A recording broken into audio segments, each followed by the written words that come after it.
Assalamualaikum warahmatullahi wabarakatuh. Perkenalkan, nama saya Sigit Aliajid dari kelas 12 MIPA 4. Saya akan menjelaskan 10 soal tentang keanekaragaman hayati dan ekologi. Berikut 10 soalnya. Pertanyaan yang pertama, apa yang dimaksud dengan keanekaragaman hayati? A. Kehidupan berbagai jenis tumbuhan dan hewan di suatu wilayah. B. Jumlah individu dari satu jenis makhluk hidup di suatu wilayah. C. Interaksi antar makhluk hidup dengan lingkungannya. D. Perbedaan genetik antar individu dalam satu spesies. E. Semua jawaban benar. Jawabannya adalah A.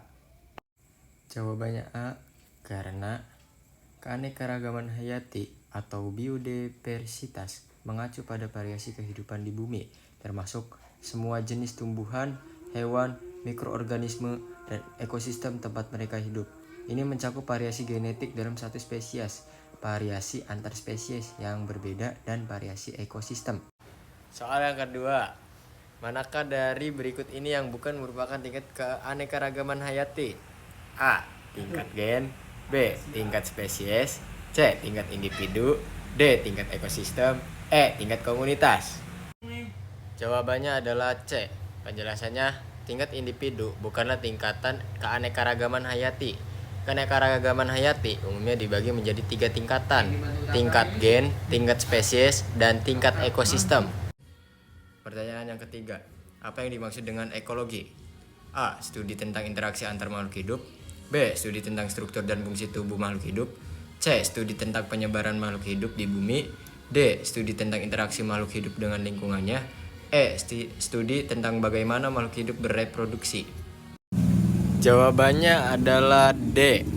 Penjelasannya, ekologi adalah cabang ilmu biologi yang mempelajari hubungan timbal balik antara makhluk hidup dengan lingkungannya.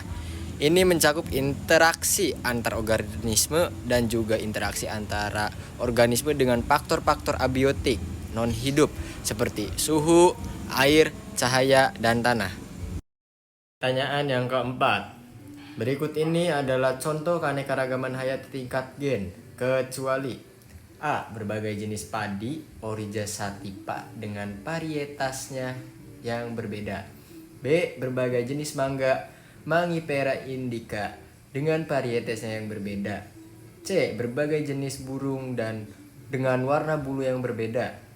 D. Berbagai jenis bunga mawar dan warna kelopak yang berbeda. E. Berbagai jenis ikan dengan ukuran tubuh yang berbeda. Jawabannya adalah C. Penjelasannya, keanekaragaman hayati tingkat gen mengacu pada variasi dalam satu jenis organisme, seperti berbagai varietas padi, mangga, atau mawar yang memiliki perbedaan genetik yang terlihat. Burung dengan warna bulu yang berbeda, meskipun dalam satu spesies, sebenarnya menunjukkan keanekaragaman tingkat jenis, bukan tingkat gen. Pertanyaan yang kelima, apa peran produsen dalam suatu ekosistem? A. Mengubah energi matahari menjadi energi kimia. B. Memakan organisme lain. C. Menguraikan bahan organik menjadi anorganik. D. Menyediakan tempat tinggal bagi organisme lain. E. Semua jawaban benar. Jawabannya adalah A. Penjelasannya, karena peran produsen dalam ekosistem adalah organisme yang mampu menghasilkan makanannya sendiri. Sebagian besar, produsen adalah tumbuhan hijau yang melakukan fotosintesis. Pertanyaan yang keenam, apa yang dimaksud dengan simbiosis mutualisme? A. Interaksi antar dua jenis makhluk hidup yang saling merugikan. B. Interaksi antar dua jenis makhluk hidup yang salah satu diuntungkan dan yang lainnya dirugikan. C. Interaksi antar dua jenis makhluk hidup yang keduanya diuntungkan. D. Interaksi antar dua jenis makhluk hidup yang keduanya tidak terpengaruh. E. Interaksi antar dua jenis makhluk hidup yang salah satu diuntungkan dan yang lain tidak terpengaruh. Jawabannya adalah C. Simbiosis mutualisme adalah hubungan timbal balik antara dua jenis makhluk hidup yang berbeda, di mana keduanya mendapatkan keuntungan dari interaksi tersebut.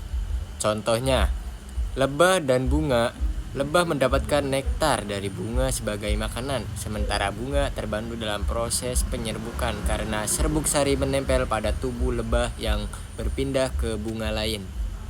Pertanyaan yang ketujuh. Berikut ini adalah faktor yang dapat menyebabkan hilangnya keanekaragaman hayati, kecuali A. Perubahan iklim, B. Penggunaan pestisida yang berlebihan, C. Penebangan hutan, D. Perlindungan terhadap spesies langka, E. Perburuan liar. Jawabannya adalah D. Penjelasannya, perlindungan terhadap spesies langka merupakan upaya penting untuk melestarikan keanekaragaman hayati karena hilangnya spesies langka dapat menyebabkan gangguan pada keseimbangan ekosistem dan mengurai kemampuan ekosistem untuk berfungsi dengan baik. Spesies langka seringkali memiliki peran unik dalam jaring makanan dan rantai ekologi, dan kepunuhannya dapat memicu efek domino yang merugikan bagi spesies lain dan seluruh ekosistem. Pertanyaan yang ke-8. Apa yang dimaksud dengan spesies invasif? A. Spesies asli yang hidup di suatu wilayah. B. Spesies yang sengaja didatangkan dari luar wilayah. C. Spesies yang menyebar dengan cepat dan mendominasi suatu wilayah. D. Spesies yang terancam punah. E. Spesies yang berperan penting dalam menjaga keseimbangan ekosistem.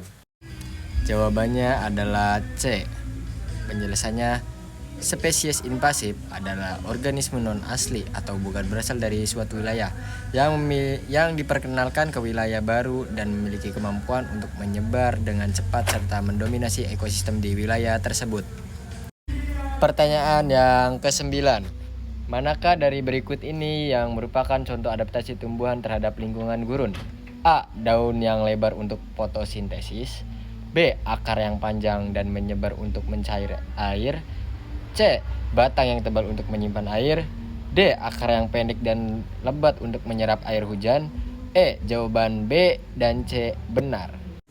Jawabannya adalah E, B dan C benar. B. Akar yang panjang dan menyebar untuk mencari air. Dan C. Batang yang tebal untuk menyimpan air. Pertanyaan yang terakhir. Apa manfaat keanekaragaman hayati bagi manusia? A. Sumber pangan. B. Sumber obat-obatan. C. Sumber bahan baku industri. D. Tempat rekreasi. E. Semua jawaban benar. Jawabannya adalah E. Semua benar. Penjelasannya, keanekaragaman hayati memiliki manfaat yang sangat luas bagi manusia, termasuk sebagai sumber pangan, obat-obatan, bahan baku industri, dan tempat rekreasi. Sekian dari saya, kurang lebihnya mohon maaf. Wassalamualaikum warahmatullahi wabarakatuh.